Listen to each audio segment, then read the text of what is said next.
Good evening. Good evening sir. So நம்ம start பண்ணிவிடுவோம். Recording இருக்குது. ஸோ க்ரூட் ஆயிலுக்கு இருக்கிறதுலே ஈஸியானது, ரொம்ப கஷ்டமே இல்லை. ஆனால் என்ன கஷ்டம் அப்படின்னா, உட்காந்து காத்திருக்க நேரம் தான் ரொம்ப ரொம்ப அதிகமாக இருக்கும். ஒரு ட்ரேட் எடுத்துட்டோம் அப்படின்னா நம்ம வந்து வெயிட்டிங் டைம் கொஞ்சம் அதிகமாக இருக்கும். 2 hours. நிஃப்டி மாதிரி சும்மா போன உடனே வெளியே டக்குன்னு வர்றதுக்கு கஷ்டம்.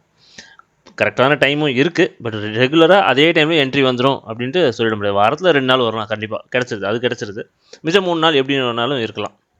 அந்த டைமிங் பார்த்தீங்கன்னா முக்கியமாக வந்து மதியானம் 2:50, சரி 2:30, சரிங்களா, 2:30, 3:30 இந்த டைமிங்கில் பார்த்தாலே நம்ம கொஞ்சம் அந்த அந்த யூஎஸோடைய வொலட்டாலிட்டி அதிலிருந்து எஸ்கேப் ஆகிட்டு ஃப்ரீயாக இருக்கும் டைமிங். இந்த 2 டைமிங்கில் கிடைக்கிற ட்ரேட்ஸ், இந்த 2 டைமில் கிடைக்கிற ட்ரேட்ஸ் எப்படி இருக்கும்னா, சில டைம் மோஸ்ட்லி இந்த ட்ரேடு கிடைக்கிறதுக்கு முன்னாடி சின்னதாக ஒரு ஃபேக் மூவ் கூட சில டைமில் கிடைக்கும். அதாவது உங்களை ஒரு பக்கம் ஓட விட்டுற மாதிரி விட்டுட்டு திரும்பிடுவாங்க. அது நடக்கும் ஜென்ரலாக. அதை எப்படி கண்டுபிடிக்கிறது அப்படின்னு பார்க்கலாம். ரொம்ப சிம்பிள். நம்ம க்ரூட் ஆயிலை பொறுத்த வரைக்கும் நம்ம கிரே பாக்ஸ் தான் மெயின். இந்தியன் MCXயில் நான் சொல்கிறேன். இதை கொண்டு போய் US ஆயில் அப்ளை பண்ணுங்க. அங்கே வேறு, அங்கே நியூயார்க் செஷனுடைய ரேஞ்ச் யூஸ் பண்ணுவோம். ஜென்ரலாக ஒரு நாளைக்கான கிரே பாக்ஸ் இதுதான் கரண்ட் டே, சரிங்களா. இது ப்ரீவியஸ் டே. அதேமாதிரி இது வந்து கரண்ட் டே தான், இது ப்ரீவியஸ் டே. பார்த்தாலே தெரியும், புரிஞ்சிருக்கும்னு நினைக்கிறேன். ஸோ இதுக்கு நடுவில் வந்து இது ரெண்டும் வேறுங்கிறதுக்காக சொல்லிடுறேன். இப்போது நமக்கு எலைட் இண்டிகேட்டரில் நீங்கள் கொடுக்க வேண்டிய பேராமீட்டர் மோஸ்ட்லி கஸ்டம் வேல்யூ தான் நம்ம யூஸ் பண்ணுவோம். இந்த இண்டிகேட்டரில் எலைட்டில் க்ரூட் ஆயிலை பொறுத்த வரைக்கும் நீங்கள் லைவ் ப்ரீவியஸ் டே அது எதுவுமே தேவைப்படாது. கஸ்டம்னு கொடுத்துட்டு இந்த வேல்யூ மட்டும் நீங்கள் கரெக்டாக கொடுக்கணும். ஃபஸ்ட்டு விஷயம், அது எந்த வேல்யூ கொடுக்கலாம், சரிங்களா. இப்போது நேற்றுடைய பாக்ஸ் மேலே இருக்குது க்ரூட் ஆயில், இன்றைக்கி அதுக்கு கீழே ட்ரேட் ஆகுது அப்படின்னா நீங்கள் 2 வேல்யூ கொடுத்து பார்க்கலாம். ஒன்று இந்த மிடில் வேல்யூ கொடுக்கலாம், அப்சைடில் இருக்கு இல்லையா, ஹை வேல்யூக்கு பதிலாக. இதுக்கும் அதுக்கும் ரொம்ப பெரிய டிஃப்ரென்ஸ் இல்லை அப்படின்னா இதை கூட இந்த லோ வேல்யூ கூட நீங்கள் கொடுத்துக்கலாம். அதுலேயும் உங்களுக்கு எதுவும் பாக்ஸ் வந்து கரெக்டாக இல்லாத மாதிரி தோணுச்சு அப்படின்னா எஸ்டர்டேவுடைய மிடில் வேல்யூ ரொம்ப ரேராக தான் தேவைப்படும், அது வரைக்கும் கொடுக்கலாம். அது எப்போ அப்படின்னா, இது எப்போ கொடுக்கணும்னா மதியானம் 12:30 மணிக்குள்ளேயே மார்க்கெட் வந்து என்ன பண்ணியிருப்பான், சில டைமு மேலே போயிருப்பான். இந்த மாதிரி மூவ் ஆகிட்ருக்கும் இல்லையா. இப்போ வந்து மார்க்கெட் வந்து ஒரு ரேஞ்சுக்குள்ளே சுற்றிட்டு இருக்கும். ஒரு 12:30 இல்லை 1:30 மணிக்குள்ளவே என்ன பண்ணுவோம், கொஞ்சம் வேகமாக போயிட்டு ஒரு பக்கம் ஓடி இருக்கும்.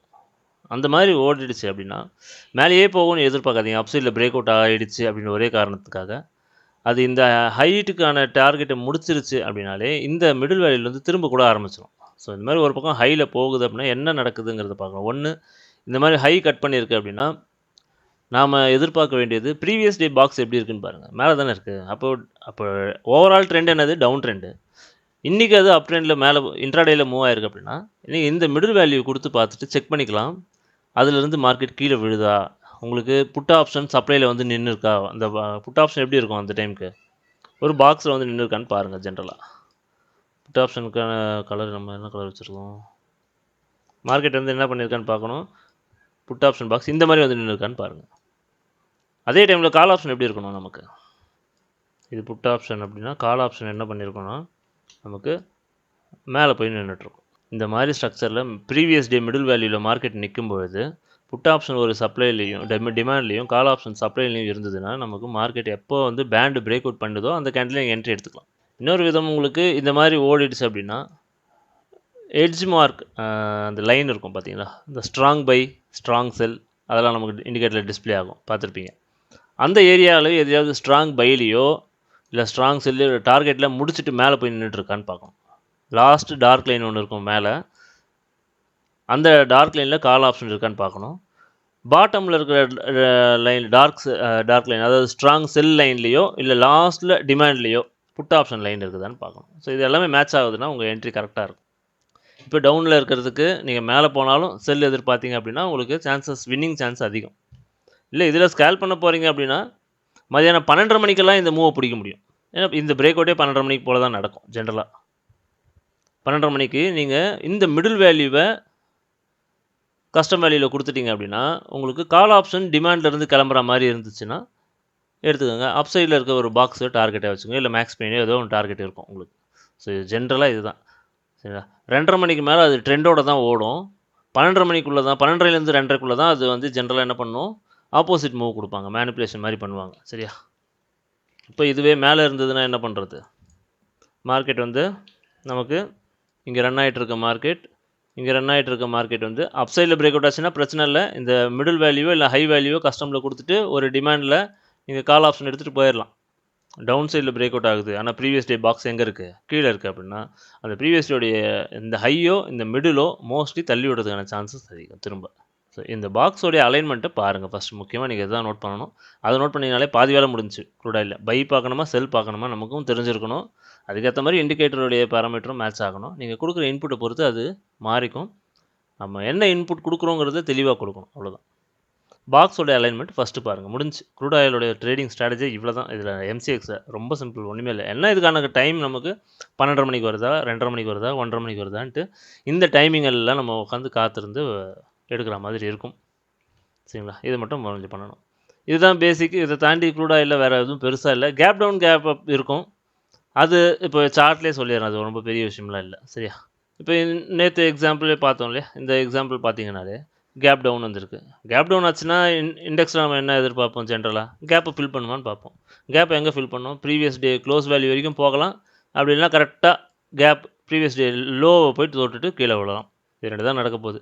அப்போது உங்களுக்கு எந்த ஒரு லெவல் மேலே சந்தேகமாக இருக்கோ அந்த லெவலில் தானே நம்ம என்ன பண்ணுவோம்? நமக்கு வந்து நம்ம ஏற்கனவே சொன்னபடி தான், மார்க்கெட்டில் ஒரு கோடை போட்டுட்டோம்னா ரொம்ப ஈஸி. அந்த கோடை போடுறது தான் கஷ்டம். கோடை போட்டாச்சு அப்படின்னா அது ஒரு வேலையே இல்லை. அதுக்கப்புறம் நீங்கள் போட்ட கோடு கரெக்டானதுன்னா ஒன்று அதில் பவுன்ஸ் ஆகும், இல்லை அதை பிரேக் அவுட் பண்ணிவிட்டு ரீடெஸ்ட் எடுத்துகிட்டு ஓடும். இது ரெண்டை தவிர வேறு ஏதாவது இந்த லைனில் நடக்குதான்னு பாருங்கள், நடக்காது. இவ்வளோ தான் மொத்தமே. சரிங்களா? அதுமாதிரி இங்கே போச்சுன்னா பவுன்ஸ் ஆகி கீழே வரும், கீழேருந்து வருதுன்னா, இல்லைனா பிரேக் அவுட் பண்ணிச்சுன்னா ரீடெஸ்ட் எடுத்துகிட்டு மேலே போகும். இதை தாண்டி ஏதாவது நடக்குமா மார்க்கெட்டில்? எதுவும் நடக்காது. அப்போது நம்ம இந்த லைன் அப்படிங்கிறது செலக்ட் பண்ணுறதுல ரொம்ப கேர்ஃபுல்லாக இருக்கணும். அப்போ மார்க்கெட்டில் ரியலாக என்ன நடந்திருக்குன்னு பாருங்கள். ஜென்ரலாக கேப் டவுன் ஆகிடுச்சு. கேப் டவுன் ஆனால் என்ன நடக்கணும்? லோ கேப்பை ஃபில் பண்ணணும். சரிங்களா? அப்போது காலையில் ஓப்பனிங்லேயே ஒரு ட்ரேட் எடுக்க முடியுமா கேட்டால் நம்ம நேற்று லைவ்லேயே சொல்லியிருந்து எடுத்துருக்க முடியும் அந்த ட்ரேடை. பட் 9 மணிக்கு அந்த மூவை நம்ம பிடிச்சிருக்கணும் இல்லையா? அதை விட்டுட்டோம்னா கொஞ்சம் மேலே தான் போயிடுச்சு.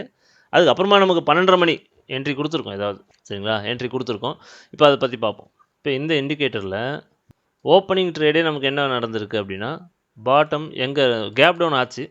கேப் டவுன் ஆன மார்க்கெட்டில் இண்டெக்ஸ் இது இந்த இப்போ சொல்ல போகிறது நிஃப்டிக்கும் பொருந்தும். பேங்க் நிஃப்டி, சென்செக்ஸ் எல்லாத்துக்குமே ஆனது. அதையும் நோட் பண்ணிக்கோங்க. நம்ம இண்டிகேட்டரை பொறுத்தவரையிலும் கேப் அப் கேப் டவுன் ஆச்சுன்னா அன்றைக்கி நமக்கு இனிமே வர காலகட்டத்தில் நமக்கு ஜாக்பாட். சரிங்களா? அது அன்றைக்கி நம்ம மினிமல் ரிஸ்க்கு, இனிமேல் வர போகிறதுல அது வந்து நமக்கு ஏன்னா நம்மக்கிட்ட அந்த அளவுக்கு பவர்ஃபுல்லான டேட்டா இப்போ கையில் இருக்குது. இப்போ ஒரு கேப் டவுன் ஆச்சு அப்படின்னா எத்தனை பாயிண்ட் கேப் டவுன் ஆகுதுன்னு பார்த்துக்கணும். சரிங்களா? அதுக்கேற்ற மாதிரியா இந்த வேல்யூ ஆட்டோமேட்டிக்காக அட்ஜஸ்ட் பண்ணிக்கும். இப்போ தரப்போகிற இண்டிகேட்டரில் ஆட்டோமேட்டிக்காக அதுவே அட்ஜஸ்ட் பண்ணிக்கும் இந்த வேல்யூஸ் மட்டும். ஒரு கேப் டவுன் மார்க்கெட்டில் நிஃப்டி ரன் ஆகிட்டு இருந்திருக்கு. மறுநாள் வந்து ஓப்பனிங் இப்படி ஓப்பன் ஆகுது அப்படின்னா, ஓப்பன் ஆகிட்டு இந்த லோ எடுத்துகிட்டு இப்படி கிளம்புது இல்லையா? இந்த லோ வேல்யூவை எக்ஸாக்டாக நம்மளால் பிடிக்க முடியும். எக்ஸாக்டாக ரொம்ப போய்ட்டு ஒரு பாயிண்டில் இல்லை, இந்த மாதிரி ஒரு சின்ன ரேஞ்சில் பிடிக்க முடியும். இது நான் பேக் டெஸ்ட் பண்ணி பார்த்ததில் ஏப்ரல் மாதத்தில் ஒரு 1000 பாயிண்ட் நிஃப்டி கீழே விழுந்திருக்கும். அந்த 1000 பாயிண்ட்டில் இருக்கிறதுலையே லோ வேல்யூவை கரெக்டாக கேப்சர் பண்ண முடிஞ்சிருக்கு. இந்த வேல்யூவை கொடுத்து பார்த்தோம்னா இதே மாதிரி போயிட்டு பவுன்ஸ் எடுத்திருக்கு. ஸோ இதுக்கப்புறம் ஒரே ஒரு கேப் டவுனுக்காக வெயிட்டிங். நம்ம எடுத்துருவோம். என்றைக்கு நடக்குதோ அன்றைக்கெல்லாம் நமக்கு ஜாக்பாட் டே தான். ஸோ அந்த மாதிரி என்ன நடக்குது அப்படின்னா, கீழே வந்துடுச்சுன்னா கேப் டவுன் ஆச்சுன்னா என்ன ஆகும்? கால் ஆப்ஷன் கீழே இறங்கியிருக்கும். அந்த கால் ஆப்ஷன் மார்க்கெட் எவ்வளோ பாயிண்ட் கேப் டவுன் ஆகிருக்கு, ஃபஸ்ட்டு கேண்டோட லோ என்ன போயிருக்குன்னு பார்த்துட்டு அதை வச்சு நம்ம என்ன பண்ணிக்கலாம், இந்த லெவலில் நம்ம என்ட்ரி எடுத்துக்க முடியும். அப்படி க்ரூட் ஆயில் வந்து பார்த்திங்கன்னா 100 பாயிண்ட் கேப் டவுன் ஆகிருக்கு. 100 பாயிண்ட் கேப் டவுன் ஆனப்போ நமக்கு இந்த ஏரியா வந்து நமக்கு செல்லர்ஸ் ப்ராஃபிட்னு சொல்லி காட்டுது. அதாவது ஸ்ட்ராங் செல் அப்படின்னு சொல்லி காட்டுது. ஸ்ட்ராங் செல் அப்படின்னா என்ன அர்த்தம்னா, ஸ்ட்ராங்காக செல் ஆகணும்னு அர்த்தம் இல்லை. அதை தாண்டிச்சுன்னா அதில் திரும்ப மேலே வர முடியாது. அதனால் அங்கேருந்து மோஸ்ட்லி பை ஆகிறதுக்கான சான்சஸ் அதிகம். எப்படி ஸ்ட்ராங் பை வந்து ரெசிஸ்டன்ஸாக ஆக்ட் ஆகுதோ, அதுக்கு மேலே போச்சுன்னா அது என்ன ஆகும்? உடஞ்சிடுச்சுன்னா அது பாட்டுக்கு பறந்து போயிட்டே இருக்கும். கேண்டலோட சைஸு பார்த்துருப்பீங்க நம்ம லைவ்லேயே இல்லையா? அதே தான் இங்கேயும். பட் இங்கே அப்படி என்னென்னா, ஆப்ஷன் வந்து ஒரு லெவலுக்கு மேலே ஏறும்பொழுது ஸ்லோவாக தான் ஏறிட்டுருக்கும். ஒரு பர்டிகுலர் ரேஞ்சு, ஒரு மேக்ஸ் பெயினோ இல்லை இந்த ஸ்ட்ராங் பையோ ரேஞ்சை தாண்டினதுக்கப்புறம் கேண்டலோட சைஸ் இப்படி இருக்கும். இப்படி தான் போகும். ஆப்ஷன் அப்படி தான் ரன் ஆகும், உங்களுக்கே தெரியும். அதே மாதிரி இறங்குறதும் பார்த்தீங்கன்னா ஃபஸ்ட்டில் அதிகமாக இறங்கும். லாஸ்ட்டில் போக போக கொஞ்சம் கொஞ்சமாக தான் இறங்கும். இதுதான் ஆப்ஷனோட கேரக்டர். அதே மாதிரி தான் ஸ்ட்ராங் செல் அப்படின்ன உடனே ரொம்ப வேகமாக கீழெல்லாம் போகாது, ஸ்லோவாக தான் போகும். இதுக்கு மேலே திரும்ப உள்ளே வந்து என்டர் ஆகிடுச்சு, ஸ்ட்ராங் செல்லு ஏரியாவை தாண்டி திரும்ப வந்து க்ளோஸ் ஆகிடுச்சுன்னு வச்சுக்கோங்க. ஒன்ஸ் அது கீழே போனது திரும்ப மேலே வந்ததுன்னா திரும்ப கீழெல்லாம் போகாது, மேலே தான் வரும். இந்த ஸ்ட்ராங் செல் ஏரியாவை நீங்கள் அப்படி தான் யூஸ் பண்ணணும். பட் இதே ஸ்ட்ராங் ஆப்போசிட் தான் இங்கே, அப்படி கிடையாது. ஸ்ட்ராங் பைக்கு மேலே போச்சு திரும்ப கீழே வந்ததுன்னா திரும்ப இதுவும் மேலே ஏறாது கஷ்டம். மோஸ்ட்லி இதை அந்த மாதிரி இதுக்கு யூஸ் பண்ணாதீங்க. ஸ்ட்ராங் செல் அதுக்கு யூஸ் பண்ணிக்கலாம். கீழே போயிட்டு மேலே வந்தால் திரும்ப மேலே ஏறிடும் சொல்லி யூஸ் பண்ணிக்கலாம். பட் ஸ்ட்ராங் பை வந்து அப்படிலாம் கிடையாது, அது எதுவும் பண்ண முடியாது. அது ஸ்ட்ராங் பைங்கிறது எப்படி யூஸ் பண்ணுறோன்னா, இந்த பை அபோவும் ஸ்ட்ராங் பையும் பக்கத்தில் இருந்ததுன்னா நமக்கு அது ஹெல்ப் பண்ணும். சரிங்களா? பை அபோவை தாண்டி மேலே ஸ்ட்ராங் பைக் வந்துருச்சுன்னா நமக்கு இது கீழே ஸ்டாப் லாஸை போட்டு மேலேருந்து டார்கெட் கொண்டு போகலாம், இந்த 2 லைனுக்கு கொண்டு போகலாம். பட் ஸ்ட்ராங் பை இந்த இடத்துல டார்கெட் கிட்ட காட்டுதுன்னா அதை வந்து நம்ம டார்கெட்டாக தான் யூஸ் பண்ணணும். க்ரூட் ஆயிலுக்கும் இதே தான். இப்போ க்ரூட் ஆயில் கேப் டவுன் ஆச்சு, கேப் டவுன் ஆனது அப்போ நமக்கு எங்கே ஓப்பன் ஆயிருக்குன்னா கரெக்டாக இந்த லைனில் பவுன்ஸ் ஆகி மேலே வந்து நிற்கிது. அப்படின்னா முடிஞ்ச வரைக்கும் இந்த மேலே இருக்க 2 எல்லோ லைனுக்குனா எல்லோ லைனுக்கு வரைக்கும் வரும் மார்க்கெட். சரிங்களா? எல்லோ லைனில் தாண்டிலாம் போகிறது கஷ்டம் லைவில். அதுவும் இங்கேருந்து போகுதுன்னா இதை தாண்டி போகிறது கஷ்டம். மார்க்கெட் எங்கேயோ ஓப்பன் ஆகுது, நடுவில் எங்கேயோ ஓப்பன் ஆகுது அப்படின்னா பிரச்சனை இல்லை. இங்கேருந்து ஓப்பன் ஆகி இது மேலே போச்சுன்னா அது போகும். இது வரைக்கும் கூட போயிட்டு திரும்ப இறங்கி இது 2 மார்க்கெட்டுக்குள்ளே இது 2 ரேஞ்சு சுற்றும். சரிங்களா? ஆனால் இங்கேருந்து ஓப்பன் ஆகுதுன்னா இது வரைக்கும் தான் மேக்ஸிமம் போகும். ஸோ இது க்ரூட் ஆயிலில் கேப் டவுன் கேப் அப் அடிக்கடி நடக்கும். அப்போ இதை காலைல 9 o'clock அந்த மூவை பிடிக்க முடிஞ்சால் தான் பிடிக்க முடியும். அதுக்கப்புறம் நடுவில் வந்து ஸ்டாப் லாஸ் கொஞ்சம் பெருசாகிடும். ஸோ க்ரூட் ஆயிலில் மெயினாக ட்ரேட் பண்ணுறவங்க 9 o'clock இதை என்ன நடக்குதுன்னு பார்த்துட்டு உக்காந்துருங்க. யூஎஸ் ஆயில் பார்த்தாலே தெரியும் உங்களுக்கு. முன்னாடி நாள் நம்ம மார்க்கெட் மிட் நைட்டுக்கு அப்புறமா ஓடி இருக்குது யூஎஸ் ஆயில் அப்படின்னா 12 o'clock அப்புறமா ஓடி இருக்குன்னா மறுநாள் நமக்கு இங்கே கேப் டவுன் நடக்கும். சில டைம் வியாழக்கிழமையும் நடக்கும். ஏன்னா புதன்கிழமை இன்வென்ட்ரி இருக்கும், அதோடைய மூவ் வந்து ரொம்ப இம்பேக்ட் கொடுத்து நியூயார்க்கில் 12 மணிக்கு மேலே ஏதாவது மூவ் கொடுத்துச்சு அப்படின்னா நமக்கு இங்கே எம்சிஎக்ஸ் க்ளோஸ் ஆகிடும் இல்லையா? அப்போது மார்க்கெட் ஏதாவது மேலே ஓடி இருந்ததுன்னா நமக்கு கேப் அப் நடக்கும், இல்லை கீழே போயிருந்ததுன்னா இங்கே கேப் டவுன் நடக்கும். ஸோ அந்த கேப் அப் கேப் டவுனை வச்சு இந்த ட்ரேடை நம்ம ஈஸியாக எடுக்கலாம். இந்த இண்டிகேட்டர் அதுக்கு உங்களுக்கு யூஸ் ஆகும். அது உங்களுக்கு லெவல் இதுலேயே மார்க் ஆகும். இங்கேயே இருக்குது ஸ்ட்ராங் செல் ஸ்ட்ராங் பையில் இருக்குது இங்கேயே. இது இப்போ இருக்கிறத நான் மாற்றிடுவேன். க்ரூட் ஆயிலுக்கு மட்டும் ஆட்டோமேட்டிக்காக வர மாதிரி பண்ணிடுறேன். சரியா? இண்டெக்ஸ்க்கு பண்ண முடியாது, இண்டெக்ஸ்க்கு பார்த்து தான் பண்ணணும். அதனால் க்ரூட் ஆயிலுக்கு மட்டும் ஆட்டோமேட்டிக்காக நடக்கிற மாதிரி பண்ணிடலாம். இப்போது நம்ம இது பார்ப்போம். இந்த கேப்பை ஃபில் பண்ணிடுச்சு இல்லையா? மார்க்கெட் ப்ரீவியஸ் டேலேருந்து எங்கே இருக்குது, அடுத்தடுத்து கீழே தான் இருக்குது. இந்த கீழே வர மார்க்கெட்டில் ட்ரெண்டோடு நம்ம போகிறது நல்லது. அப்போ செல்லிங் ஆப்பர்ச்சுனிட்டி நம்ம எதிர்பார்க்கலாம். எந்தெந்த இடத்துல எதிர்பார்க்கலாம்? 2 விதமாக நடக்கும். ப்ரீவியஸ் டே க்ளோஸ் வரைக்கும் ட்ராவல் பண்ணலாம், இல்லைனா ப்ரீவியஸ் டே லோ கேப்பை ஃபில் பண்ணிட்டு இறங்கலாம் இல்லையா? அப்போது ஃபஸ்ட்டு சான்ஸ் எங்கே இருக்குது? லோவெல்லாம் நம்ம கொடுத்து பார்க்கணும். இந்த லோவோட வேல்யூ என்ன பாருங்கள், ப்ரீவியஸ் டே லோ 5460. சரியா? அதை வந்து என்ன பண்ணுறோம், கமாடிட்டியில் இண்டெக்ஸில் கஸ்டம் வேல்யூவில் 5460 கொடுத்துருக்கோம். வச்சுட்டு இருக்கிறது கால் ஆப்ஷன். சரியா? அப்போ கால் ஆப்ஷனில் என்ன நடந்திருக்கு? நமக்கு கால் ஆப்ஷனில் பாட்டமில் ஓப்பன் ஆகிருக்கு. உங்களுக்கு எலைட்டில் இந்த ஸ்ட்ராங் செல்லை தாண்டி எலைட்டோடைய இண்டிகேட்டர் நமக்கு வேல்யூவே உங்களுக்கு பை இருந்தால் ஓப்பன் ஆகிருக்கு. கால் அப்படியே கொண்டு வந்து மேலே வரைக்கும் வந்துடுச்சு. என்ட்ரி எங்கே எடுத்துருக்கலாம் கேட்டால் இந்த 2 லைன் பாருங்கள். இன்றைக்கி கரண்ட் டே லைனும் இங்கே இருக்குது, ப்ரீவியஸ் டே லைனும் இருக்குது. 2 நாளுடைய லெவல் சேர்ந்து இந்த லெவல் இருக்குது. இந்த லெவலில் இப்போ தாண்டிச்சுன்னா இது ஸ்ட்ராங் சப்போர்ட்டு திரும்ப மேலே போகும். அதுக்கப்புறம் பொறுமையாக அது மேலே போய் சேர்ந்துருச்சு. சரியா?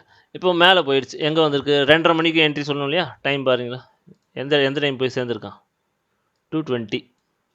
மூவும் பார்த்தீங்கன்னா அடுத்து உங்களை நம்ப வைக்கிற மாதிரி இன்னும் நான் மேலே போவேன் அப்படிங்கிற மாதிரி கொஞ்சம் அக்ரெசிவாக கொடுத்து வச்சுருக்கோம். ஆனால் எலைட் போட்டோம்னா உங்களுக்கு தெரிஞ்சு போயிருக்கும், கரெக்டாக போய் அது ஒரு சப்ளையில் டேப் பண்ணியிருக்கு.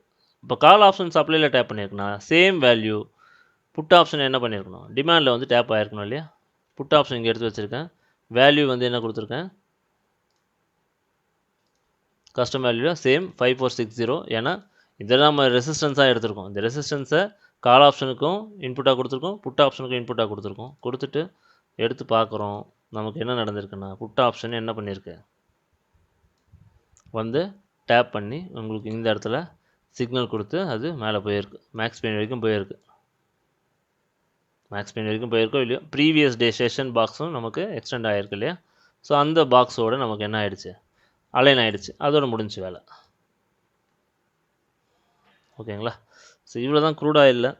இது வந்து கேப் டவுன்றதுனால நம்ம இந்த ப்ரீவியஸ் டே லோவை கொடுத்தோம். இதுவே நார்மல் டேஸ் அப்படின்னா என்ன பண்ணுவோம், இந்த இடத்துல என்னத்தை கொடுத்துருப்போம் பாருங்க, 2 பாக்ஸ் அடுத்தடுத்து டவுன் ட்ரெண்டில் வந்திருக்கா. அப்போது இந்த வேல்யூ என்ன வேல்யூ? Low value 5590. அதை கொடுத்தாலே நமக்கு என்ன தெரிஞ்சிடும்? புட் ஆப்ஷனுக்கு அன்றைக்கி டே என்ட்ரி இருந்துச்சா இல்லையா நம்ம தெரிஞ்சிடும் இல்லையா.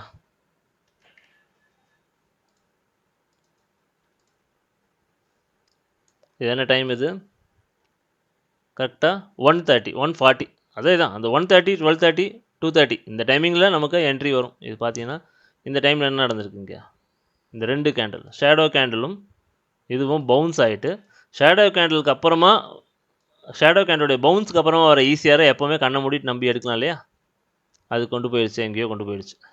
இல்லை நீங்கள் வந்து இதை கொடுக்கல, நான் இந்த கரண்ட் டேவோட ஹையை தான் கொடுத்துருந்தேன் 5584 கொடுத்தீங்கனாலும் உங்களுக்கு பெரிய சேஞ்சஸ் எதுவும் இருக்காது, அப்படியே தான் இருந்திருக்கும்.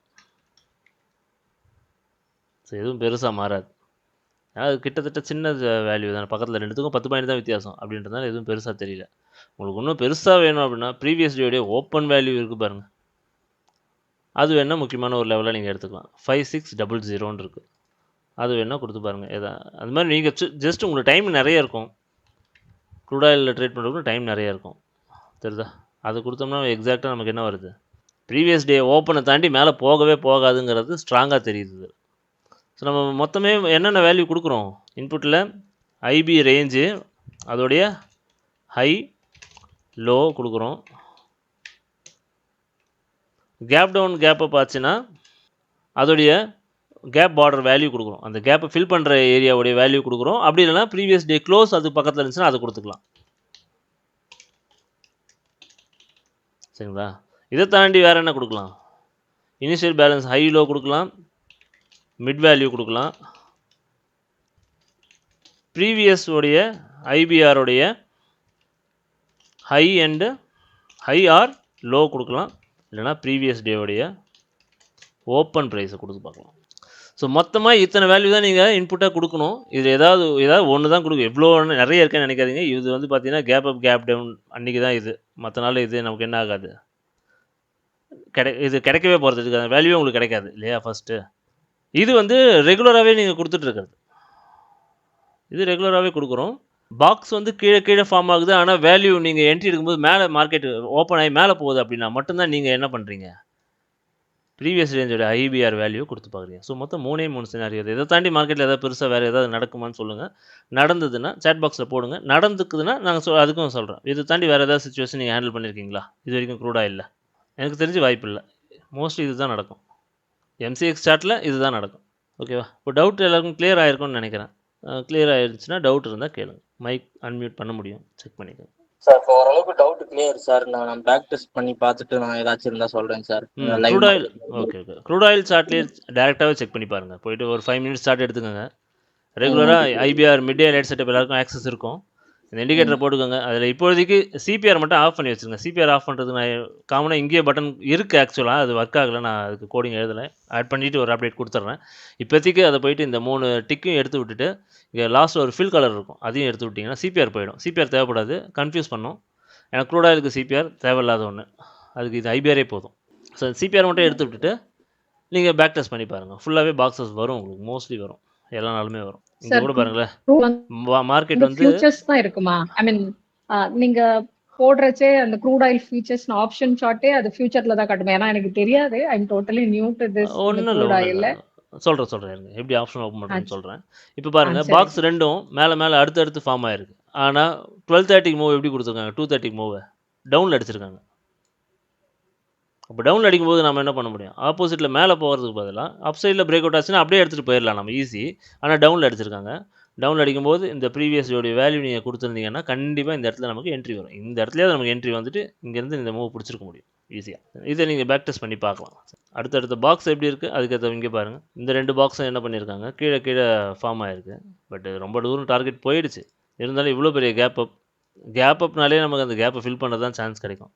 கேப்பை ஃபில் பண்ணாமல் இன்னும் கொஞ்சம் தூரம் மேலே போயிட்டுருக்கு அப்படின்னா கரெக்டாக அது எங்கே வந்து டேப் பண்ணி எடுத்துருக்காங்க, ப்ரீவியஸோட பாக்ஸ் வந்து டேப் பண்ணி எடுத்துருக்கோம். சம்டைம்ஸ் இதை தாண்டி மேலேயும் போய் அப்படியே நின்றுலாம் இறங்கியிருக்கு. எப்போவுமே இது ஒர்க் ஆகும்னு சொல்ல வரல. பட் நம்ம எலைட்டில் நீங்கள் இந்த ஆப்ஷனை கொடுத்துட்டிங்கன்னா இருக்கிறதே ஹையஸ்ட் பாயிண்ட்டில் பிடிச்சிக்கலாம். பிடிச்சிட்டு அந்த ஸ்ட்ராங் செல் ஸ்ட்ராங் பையோடைய டார்கெட் வரைக்குமே இதை கொண்டு போக முடியும். பெரிய பெரிய டார்கெட் கிடைக்கும். க்ரூட் ஆயில் ஒரு லாட்டுக்கு ஒரு பாயிண்ட்டுக்கு 100 ருபீஸ்ன்னு தெரியும் உங்களுக்கு. 120 பாயிண்ட் ஓடி இருக்கு. நீங்கள் ஆப்ஷனில் எடுத்தீங்கன்னா இதில் எப்படி பார்த்தாலும் 70 பாயிண்ட் கவர் ஆகும். ஃபுல் டார்கெட்டுக்கு 75 பாயிண்ட் கவர் ஆகும் நீங்கள் அடுத்த மணியில் என்ட்ரி எடுத்தீங்கனாலே. நமக்கு சின்ன ஸ்டாப் லாஸ் தான் கிடைக்கும். மோஸ்ட்லி 15 பாயிண்ட்டில் தான் 15லேருந்து 20 பாயிண்ட்டை தாண்டி ஸ்டாப் லாஸ் வரதுக்கு வாய்ப்பே கிடையாது. அவ்வளோ தூரம் அதுக்கு கொடுத்ததே கிடையாது. 15-10 பாயிண்ட்டுக்குள்ளே தான் ஸ்டாப் லாஸ் கிடைக்கும். அப்படி உங்களுக்கு சந்தேகமாக இருக்க ட்ரேடில் இந்த மாதிரி இது எனக்கு டவுட்டாக இருக்குது அப்படின்னா ஒரு 60 ரூபா ப்ரீமியம் எடுத்து பாருங்கள். சரி, இப்போ டவுட் கேட்டிங்க. க்ரூட் ஆயிலை பொறுத்த வரையிலும் க்ரூடுன்னு சொல்லி டைப் பண்ணிங்கனாலே உங்களுக்கு ஆலில் டிஃபால்ட்டாக உங்களுக்கு இருக்கும். க்ரூட் ஆயிலை ஃபியூச்சர்னு காட்டும், எம்சிஎக்ஸ். டேரெக்டாக கிளிக் பண்ணிங்கன்னா உங்களுக்கு ஃபியூச்சர் சார்ட் தான் ஓப்பன் ஆகும். சரிங்களா? அப்போது உங்களுக்கு ஆப்ஷன் சார்ட் வேணும்னா ஃபியூச்சர் கிளிக் பண்ணாமல் ஆப்ஷனை டிக் பண்ணிவிட்டு அப்புறமா போய் இதை கிளிக் பண்ணுங்கள். ஆப்ஷன் செயின் ஓப்பன் ஆகிடும். அப்புறம் உங்களுக்கு ஸ்ட்ரைக் ப்ரைஸ் டிஃபால்ட்டாக வந்து நெக்ஸ்ட்டு மந்த்து தான் காட்டும் ட்ரேடிங் வேலை. நீங்கள் மேனுவலாக கரண்ட் இதை செலக்ட் பண்ணிவிட்டு என்ன ஸ்ட்ரைக் வேணுமோ அதை ஸ்ட்ரைக்கை கிளிக் பண்ணிங்கன்னா உங்களுக்கு சார்ட் ஓப்பன் ஆகிடும். அதுக்கப்புறம் நீங்கள் இண்டிகேட்டர் போட்டுக்கலாம். போட்டு இண்டிகேட்டர் ஒர்க் ஆகும். மேம், இது டவுட் கிளியர் ஆகிடுச்சு உங்களுக்கு? அந்த ஆப்ஷன் செயின் ஓப்பன் கிளியர் ஆயிடுச்சுங்க சார். டிஃபால்ட்டாக அந்த ஒன்றுமே இல்லை, சிம்பிள். நீங்கள் அந்த இந்த ஆப்ஷன் டேக் வந்து செலக்ட் ஆயிருக்கான்னு பாருங்கள். ஆலில் இருந்ததுன்னா ஃபியூச்சர் ஓப்பன் ஆகும். ஓகேங்க சார். ஆப்ஷன் செலக்ட் இருந்தால் ஆப்ஷன் செயின் ஓப்பன் ஆகும். ஸோ க்ரூட் ஆயில் செட்டப் ரொம்ப கிளியராக இருக்கும், ரொம்ப ஈஸி. நிஃப்டி மாதிரி ரொம்ப கஷ்டப்பட தேவையில்லை. இங்குவா அதுவா இதுவெல்லாம் பார்க்க தேவையில்லை. இதுக்கு மேலே ஓடுமா, ஓப்பன் இன்ட்ரெஸ்ட், இங்கே செல்லர்ஸ் இருக்காங்களா, அங்கே பையர்ஸ் இருக்காங்களா, இங்கே கூட்டம் குவித, எதுவும் பார்க்க தேவையில்லை. என்ட்ரி வந்தால் எடுத்துகிட்டு போயிட்டே இருக்கலாம், ஈஸியாக இருக்கும். ஒன்று தான் 3 மணி நேரம் டைம் ஆகும். 12:30 மணியில் உட்காந்திங்கன்னா 3:30 மணி வரைக்கும் நீங்கள் என்ட்ரிக்காகவே காத்துட்டு இருக்கிற மாதிரிலாம் இருக்கும். அது ஒன்று தான். சில டைம் நீங்கள் 2:30 மணி தான் டெய்லி வருதுன்னு பார்த்துட்டு உட்காந்து அன்றைக்கி 1:30 மணிக்கே அது ஓடிட்டுருக்கும். அந்த மாதிரிலாம் நடக்கும். அதனால் அப்பப்போ போய் பாருங்கள். அப்பப்போ ஒரு 12:30க்கு உள்ள 12:20க்கு வந்துட்டிங்கன்னா 12:40 வரைக்கும் இருங்க. அப்போ எடுத்து வச்சுட்டுங்க, ரெஸ்ட் எடுத்துகிட்டு திரும்ப ஒரு 1:20க்குள்ளே வந்துட்டு ஒரு 1:40 வரைக்கும், ஒரு 2:15க்குள்ளே வந்துட்டு 2:15க்கே வந்து நாங்கள் 2:30 2:20 கிட்ட வராதிங்க. சில டைம் 2 o'clockலேருந்து தான் ஓட ஆரம்பிக்கும். ஏன்னா லண்டன் ஓப்பன் ஆகிடுச்சு இல்லையா? ஓப்பன் ஆனதுக்கப்புறம் சில டைம் வாலட்டிலிட்டி இருக்கும் செய்யும். அவங்களுடைய 1 hour இனிஷியல் பேலன்ஸ் கம்ப்ளீட் ஆனோடனே மார்க்கெட் ரன் ஆக ஆரம்பிச்சிடும். அதனால் ஒரு 2 o'clock 2:30க்கு மட்டும் 2:15க்கே வந்துடுங்க. ஒரு 2:40 வரைக்கும் வெயிட் பண்ணி பாருங்கள். அப்புறமா 3:30 அதை 3:15க்கு வந்துட்டு பார்த்துட்டு எடுத்து வச்சுட்டு அது வரைக்கும் என்ட்ரி வரலாம். ஈவினிங் 6 o'clock உட்காந்து பாருங்கள். 6 o'clock நியூஸ் இருக்கும். மோஸ்ட்லி யூஎஸில் நியூஸ் இருக்கும். டேலைட் சேவிங் இருக்கிற டைமில் அந்த டைம் மட்டும் 7 மணிக்கு மாறும். அது நவம்பர் தான் இப்போ நமக்கு இல்லைன்னு நினைக்கிறேன். இப்போ 6 மணிக்கு தான் நியூஸ் நினைக்கிறேன். அந்த 6 மணிக்கு மட்டும் அவாய்ட் பண்ணுங்கள். க்ரூட் ஆயிலை பொறுத்த வரைக்கும் அவாய்ட் பண்ணுங்கள். ஏன்னா எந்த நியூஸ் எப்படி ரியாக்ட் ஆகும் தெரியாமல் போய் கண்ணம்னு போய் மாட்டிக்க வேணாம். நமக்கு கரெக்டாக தெரிஞ்சதுன்னா ஓகே உள்ளே போங்க, இல்லைனா அவாய்ட் பண்ணிவிட்டு 7:15க்கு உள்ளே வாங்க. 7:15க்கு மூவ் இருக்கும்.